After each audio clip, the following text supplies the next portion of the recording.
akkasi kunoo Sumayyaan inaaffaanii egaa gara Sayidoon deemutti ishee deemsisaa jira jechuudha. Yoo akka fuunee hordoftoonni gurreetuu biyya jalatti argamtan hundumti keessan akkam jirtu nagaa keessanii anis nagaa koodha galata waaqayyoo baga nagaa taatanii jecha horoonni mana kanaaf haaraa taatan like subscribe gochuudhaan maatii kiyya ta'aa jechuudha.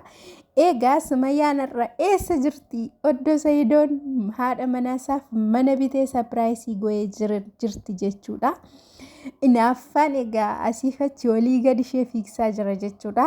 Akkuma beekamu achi deemtee jirti mana barbaadaa manni ani barbaadu immoo fillafiitii mana kansaa ta'uu qabaa jettee jirti jechuudha.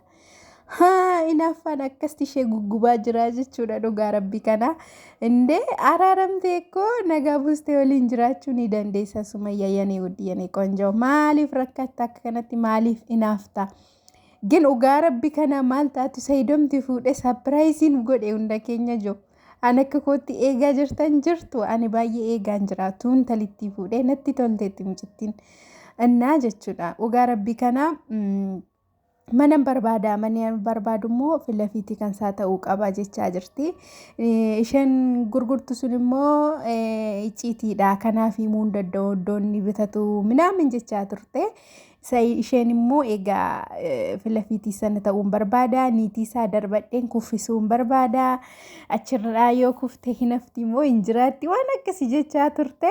So otuma itti hiiqxeeyyuu Sumayyaan otuma naannoo tokko jiraataniyyuu haadha manaa Sayidoo ni miiti jedhee yaada dhugaa rabbi miira amma keessa jirtutti jechuudha. Bargit nama jaallatu akkan inaafu haa ta'u malee garuu inaaffaan kan ishee bakka akkaataa dhabee akkamitti isiniin himu utuu jiraatti ta'e isa faana okay dhugaa rabbi kana garuu isa faana jiraachaa hin jirtuuf maaf jireenya kansaa jeeqxi jechuudha. Utuun ishee ta'e bakka faana jiraachuun barbaada taanaan qaxxe go'ee faana jira hin barbaadu taanaan hin barbaadu iddoonni dhaabatuyyuu hin barbaadu bakka hin barbaadu taanaan keessi koonfeene taanaan isheen garuu bakka muxxun jette ka hordoftoota kiyya dhugaa rabbi kana amma gaa mana bituuf deemtee jirti jechuudha. Banagaraachin ላይ ani kanan jedhu mana meeqaffaa bitaa jirti Sumayyaanii jechuudha. Sadaffaa mitiiree yoo dogoggoruu baadhe hinde amma mana sadan kanattuu ishuma galamoo nama biraatu galamoo akkamii awaansa manni kun sadaffaa bitamaa jira. Kana dura yoo yaadattu taatanii DMC irraa bittee jirti jechuudha. Qadam jettee akka Yamaniin dhuftee bittee jirti. Achi kaatee Sayidoon gaafa bitu ammas hin bitte gaafa ayyuun deemtee oddoo saantinii jettus immoo akkuma beekamu deemteetti jechuudha.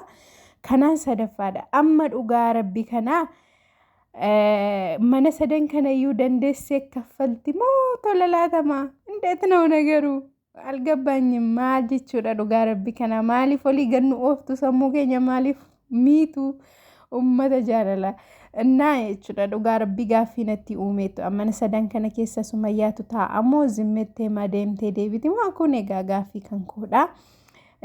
Danda'anii kaffalu taanaanis okay rabbi isaaniif haa ga'u maaliif yoo bitamee taa'e manni hin qaxxala dhugaa rabbi kanaa jechuudha. Namni birrii isaa mana irratti jechuun lafa gaarii yookiin mana gaarii yoo ta'e yoo bite tirfiin argata jechuudha. Dhugaa rabbi kanaa hin argata. Asumarraan ijoolleen biyya hambaa jirtanii warroonni maatii keessan bira birrii kaawwattan maatiin keessan amanamoodha taanaan mana gaarii isaa kan kaartaa qabu lafa kaartaa qabutu bittanii keessanii gara fuulduraatti lafni suni faayidaa guddaa qaba jechuudha.